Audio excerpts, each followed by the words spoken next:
right. ThorForPresident.com, www.ThorForPresident.com. I'm Thor. This is my man Rick here on the computer. He's the producer of the show, and we are running for president of the United States because we are. Well, you are. I am. That's right. Just because I'm so disgusted with conservative or Republican politics these days, I have decided to run for president instead of just sitting here and complaining about it and arguing with people about it. I have decided to run for president and tell you exactly what I would do on every single issue that addresses the United States and foreign policy, all that. I'm not an isolationist. I am a isolationist. I am a 50-50ist. I think that if you are going to do business with China, they have to do business with you.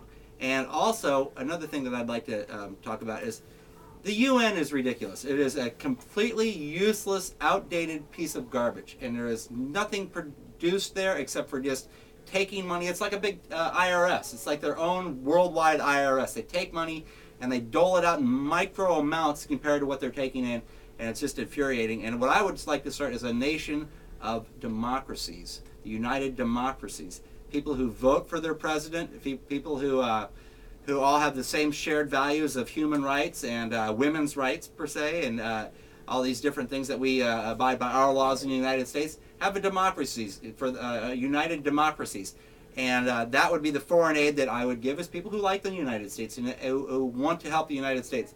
Granted, now Burma, that's a different story. These people get wiped out. They need some help. We need to help them. But the thing is that their government is a tyrannical dictatorship, military dictatorship, who will not allow help. They're stealing the help that we're giving them, and it's just liberalism run amok once again. That's exactly what we've been talking about these previous shows.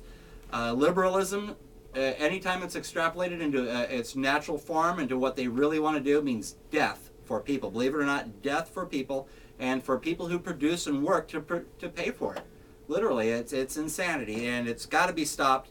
And I'm willing to stop it. Not only am I willing to stop it, I'm willing to openly say that I will not sign bills that have pork in them. I would not sign these crazy earmarkings and all these different things. You want money for something, say what it is, present it to the Congress and the Senate, and tell them why the rest of the United States should pay for, let's say, the bridge to nowhere in Alaska, or pay for all of New Orleans to be rebuilt.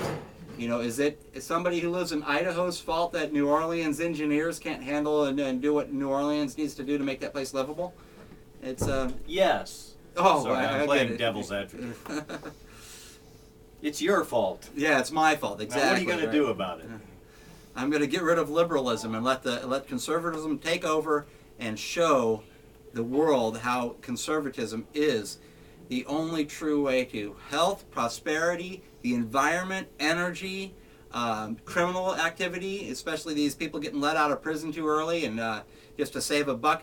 You know what I'd like to do? I'd like to take all the prisoners we have in California that are costing us a lot of money. This is some outsourcing I would actually do. Is outsource them to that guy in Arizona who makes them live in tents and puts stripes on their clothes and makes them work in a chain gang. Have you heard about this guy?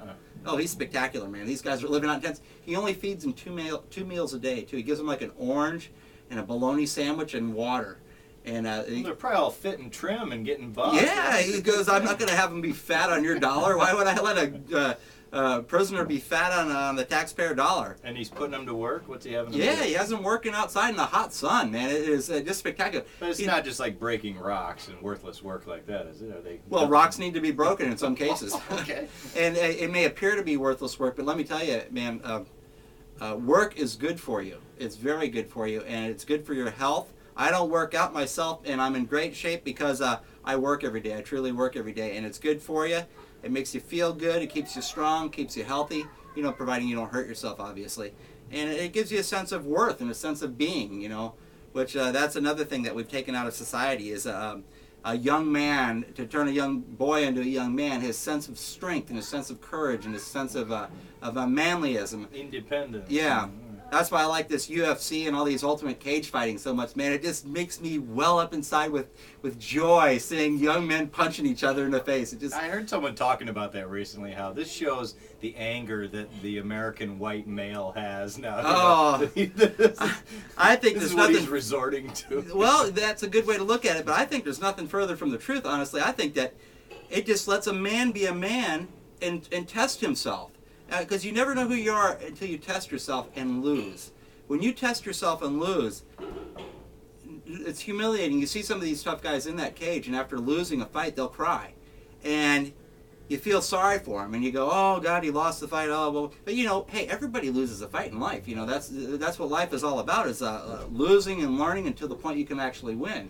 And if not win in the cage or something, but at least you've learned plenty of issues in life that will help you in the rest of your life. That's what fighting is all about: is to learn how to grow and to become something new and different, and a gracious winner or a gracious loser. A lot of times I see these guys, mortal enemies, getting fights in those cage, and when that fight's over with, the loser will come over and hug the winner, right. and they become friends, and they say, even though we have all this bad language before the fight, they respect each other. Even the loser gets respect from the winner, to step in the cage. And that's one thing that I'm glad to see all these kids playing karate, doing karate and stuff. My boy went to karate for a few years, and they had this really nice lady. She was real pretty, and she taught the class, and the boys never touched each other. They did all the moves, but they never actually connected a punch with anything. It took like about a year and a half before he hit the bag really hard. And it was just like, yeah, let them punch each other. Put some safety gear on, let them wrestle around and roll around. That's what we need. More wrestling, more rolling around. Let the kids play. Let them have a good time. A lady told me the other day, we played like this all the time when we were kids, and I never got my eye poked out, not even once. Right. Like, yeah, me either. Before bicycle helmets. And yeah, exactly. Seatbelt laws and all kinds of stuff. Yeah. Hey, another thing we were just talking about just a minute ago, this the prisoners getting put out of jail, let out of jail early. I'd like to refer to number 8 on my website, thorforpresident.com, is that if I was the president, let me tell you, I would declare a few things national emergency. First, I would do the oil thing like we were talking about earlier, where we declared it a national emergency, bypass the Congress and the Senate, use presidential authority to push through new refineries, new drilling in Anwar, drilling off the couple hundred miles off the Gulf of Mexico and the California coast, and do it with a very green footprint. Like I said, I'm an environmentalist. But do it with a very green footprint, but don't give these environmentalists the veto pen to our security, right, our national security, and our economy. But the other one is letting these prisoners out of jail early, or anytime you let them out of jail. Someone has got to bond those people. And the bond should be laid upon the responsibility of the judge or the parole board that lets this criminal out of prison. Just like that Jamal case, we talked about it previously, and that young man was killed by a gangbanger just let out of prison on weapons charges. And if he had stayed in prison, that kid would have been lived a wonderful life and gone off to play, maybe pro football, and who knows what could have become of the young man. He sounded like an exemplary young individual. But the judge who let him out of prison, to me, that man should be fully responsible for what that criminal did, because if it's society who creates criminals, like these liberals tell you that it is, the injustice of it all, and the being the downtrodden and stuff, they have no other option except for to be criminal. If it's us who's at the blame of making these people and creating these people, then it's definitely the judges that are letting them back into society, the judges and the parole boards that are letting them back into society to recommit these crimes. And these crimes are devastating. The Willie Horton, if you really examine what happened during Willie Horton, and it was always the Democrats saying, "Oh, Willie Horton, Willie Horton." It's amazing what that man did before he got put in jail, and then when he got let out, I think it was McGovern let him out of prison, and he went back and murdered 2 more people, cut a guy's testicles off, and let him bleed to death while he raped the girl, and then let him back in. And then, of course, if you use that, you were considered to be a bigot, like a McCarthyite or something, right, out blacklisting people for their criminal behavior. And that's the kind of stuff that the onus has got to be changed, where the devastation and the destruction happens, and it happens with liberalism. That's where it happens. All right, once again, thorforpresident.com, and check it out on the internet. And I am running for president. I don't want to upset John McCain as president. I don't want to be the pro or the nader factor. But if you just can't vote for John McCain and you're a conservative, vote for me. Thor for president. Thank you very much, and we'll get back with you in a few minutes.